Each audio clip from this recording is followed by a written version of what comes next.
Hey guys, this is the next and final example of companies returning value to their shareholders. It's known as a dividend reinvestment plan. It's a way for shareholders to get more shares, but unlike the previous ones where shareholders were offered more shares at a ratio, they're actually being offered shares for the dividend that they would have normally received. So basically a DRP it's called a dividend reinvestment plan. So basically instead of receiving a dividend, the dividend is reinvested into the company.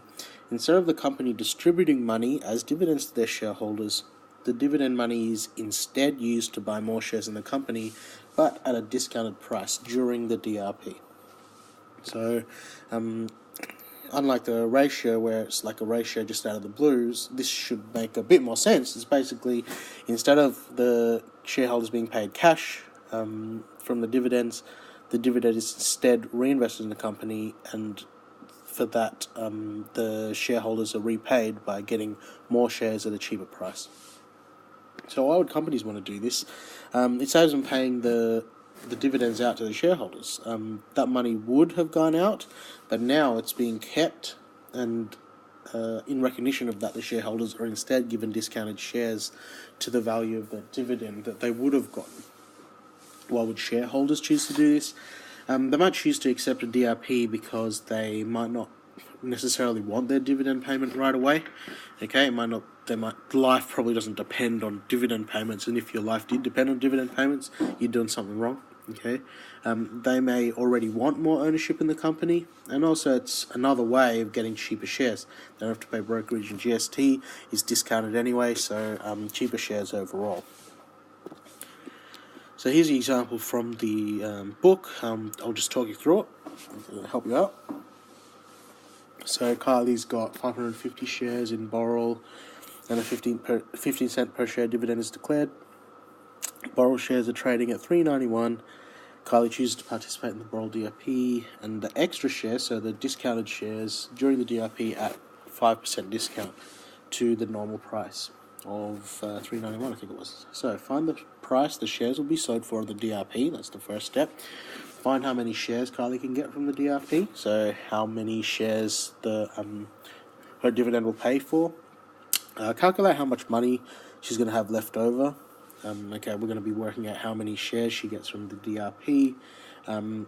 When you calculate how many shares she can get and times it by the price, there's going to be a little money left over, and that money will be carried forward to the next dividend period. And then lastly, find her total shareholding after the DRP. So it's asking basically how many shares will she end up with after the DRP, after she's decided to use her dividend to pay for cheaper shares. So the first part was find the price the shares sold for on the DRP. Well, it was a 5% discount. Is the same as 95% of original. So 95% is a decimal, 0.95. And we're finding 95% of the current trading price, which is $3.91. And that comes out to 0.95 times by 3.91. $3.71, 2 decimal places. So that is the first part. We know how much those discounted shares are going to be for the DRP.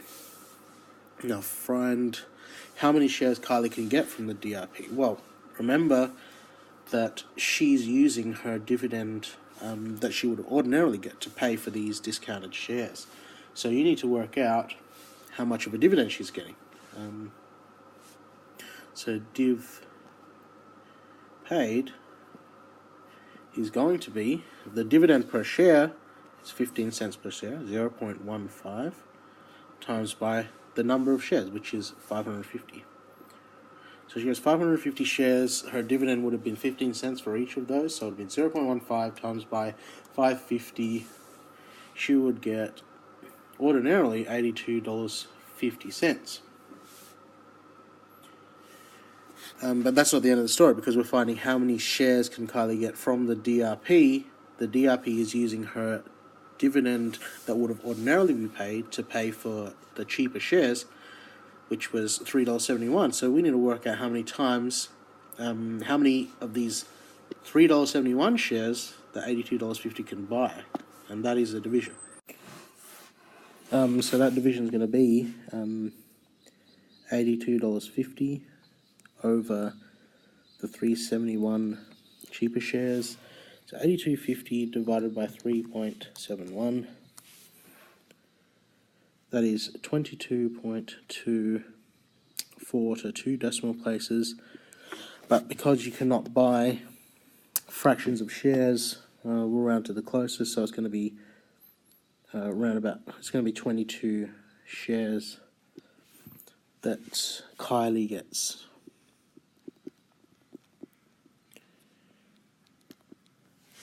So that is that. Alright, the next step is working out how much she's going to have left over for the next dividend period. Obviously, we've done some rounding here. It is not 22.24 anymore, so there's going to be a few leftover bits. So this calculation is going to be at working that out. We worked out that Kylie's getting 22. We worked out that Kylie's getting 22 shares, and they all cost her $3.71. So how much did she spend? 22 times by $3.71 is $81.62. And you'll notice that that is not the complete amount of her dividend. So basically we're working out how much, even though it's a small amount, how much is left over of a dividend after this situation. So it's going to be $82.50. I might add spent on DRP. And so her $82.50 dividend minus what she actually did spend is going to be how much is left over. So 82. She's going to have 88 cents left over for the next dividend period. Now that last calculation, finding what her total shareholding is after the DRP, that's quite simple.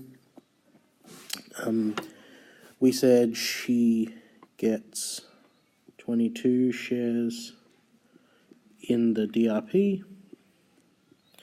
She started with